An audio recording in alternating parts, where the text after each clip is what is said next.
What's going on, everyone? Mike Kadlick, Tayler Kyles here for CLNS Media outside of Gillette Stadium as the Patriots get ready to take on the New York Jets ahead of Week 8. A reminder, we are powered by Prize Picks and Game Time. Head over to Prize Picks, use code CLNS for $50 instantly when you play $5, and head over to Game Time, use code CLNS for $20 off your first purchase. Terms apply. So Taylor, Patriots 1-6 heading into Week 8. It's time for teams across the entire NFL to decide if they're going to be buyers or sellers at the trade deadline fastly approaching. The Athletic listed 5 possible trade candidates for the Patriots. Let's run through them. First and foremost, Kendrick Bourne to the 49ers for a 6th-round pick. San Francisco dealing with Brandon Ayuk being out with a torn ACL, and Deebo Samuel back and forth just had pneumonia. So, should the Patriots trade Kendrick Bourne to the 49ers for a 6th-round pick?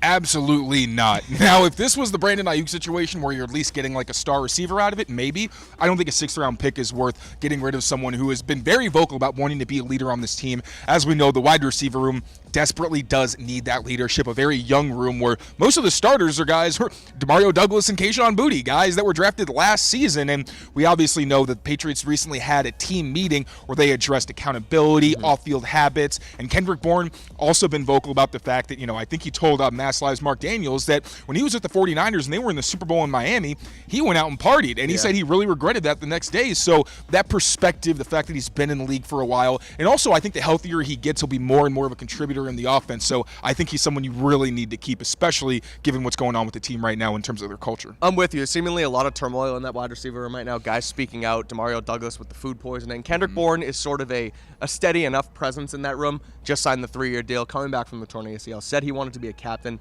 He has the leadership. I don't think you can move on from him just yet. Another one, Taylor, Jonathan Jones to the Minnesota Vikings for a 6th-round pick. Are you trading Jay Jones? Another one where, no, it's the leadership. I know Keon White mentioned that John Jones is kind of stepping out of his comfort zone and trying to be more of a leader because they've lost so many key pieces like Jawan Bentley is the most crucial one who actually led the team meeting that they had yesterday, at least in part. So, and Jonathan Jones is also a good player for you. Now, he has lost a step, of course, and I understand you want to try to load up on picks, but we're talking about a 6th-rounder. Right. If you're talking like a 4th, then maybe I'll consider it. I don't think they'd get a 4th for Kendrick Bourne or Jonathan Jones, just to be very clear.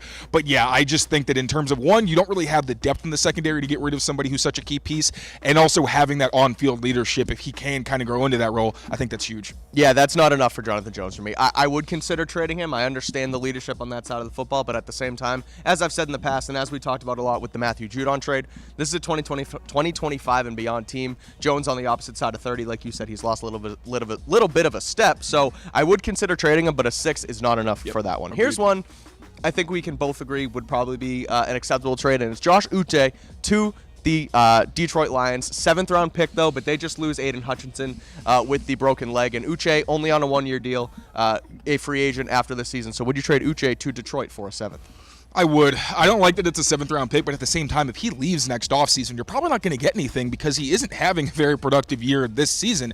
Now, I do want to give him some credit because I do know he's been better when it comes to containing the quarterback and his responsibilities, but there's also like at least once a week where it seems like he has some significant error, and I think that if you want to like load up on picks, again, a 7th-rounder isn't great, but for a guy who could leave and then you get nothing 100%. in return, it would be a shot to the pass rush because although he has been less consistent, he's still one of the only guys with juice in that defensive front. So might be tough this year, but I think it would make sense to try to get something for him. Yeah, they need to load up on assets, picks, things like that. I know a 7th might not turn into anything, but you can also use that as ammo to potentially move up in those middle rounds. So I think with Uche, again, not here for the long term, here for just the next however many games post-trade deadline, I think you try and get something for him if you can. Here's another interesting one, KJ Osborn and a 7th to the Ravens for a 6th. So a pick swap for Osborne, who was just asked the other day about his stance on potentially being traded, said he wants to be where his feet are, but he didn't necessarily decline the idea of being traded from New England either. He's here on, I believe, a 1-year deal as well. Coming into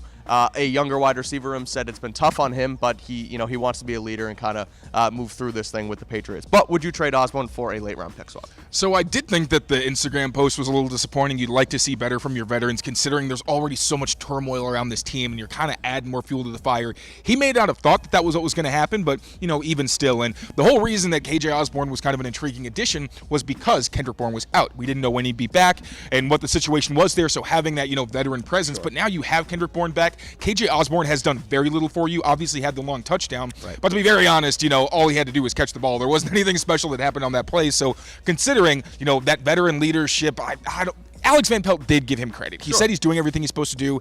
He did laud him for being that kind of guy in the room. But at the same time, again, you have Kendrick Bourne, get something for him because he's probably going to leave next year for nothing. Yeah, I don't think anything's wrong with keeping KJ Osborne here. I don't think he's like, a cancer in the room or anything. Right. Tyler Hughes mentioned it today as well. He's a guy who comes in every day, is helpful and gives advice to those young wide receivers about, run your route this way or do this thing that way. But at the end of the day, he's here on a one-year deal. It's a younger room. It's still a rebuild.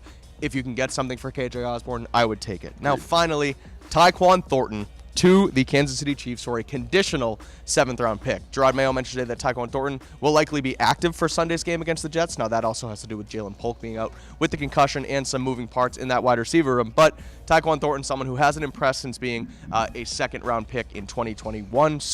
Or 2022. But regardless, would you trade Tyquan Thornton to Kansas City for a conditional 7th-round pick? This one's tough because I honestly want to see what he looks like with Drake May. Tyquan Thornton's one big skill is that he's big fast, right? Not big physically, but big fast. And he's never had a quarterback in his NFL career who could really put air under a ball and just let him use that speed and run under it. So let's see what happens this weekend. But I mean, bottom line, we have to be honest. He's been a healthy scratch multiple times. Tyler Hughes did say he's a high IQ player. Yeah. Obviously, Tyler Hughes had praise for all of his guys, but we haven't seen much from Tyquan Thornton. And clearly the team hasn't either because of what his status has been for the past few weeks. So again, I want to see what he looks like with a quarterback who can actually exploit or capitalize on his strengths. But also, if you can get anything for a player who doesn't really seem like he's a big part of your long-term plans, I think you got to do it. I get what you're saying. I've bought the Tyquan type every step of the way here. Oh, he comes in super fast. Let's see what he's got. Then they change OCs. Oh, maybe this will happen. A new regime. Alex Van Pelt. He's a starter in the offseason. Oh, what's going to happen with Tyquan? I hear it again. It's like, oh, well, maybe this time it's going to change. I don't see it. If you can get something for Tyquan, I would definitely do it. But again, see what happens this week. Maybe he unlocks something, Drake May, that we haven't seen from number 11 just yet.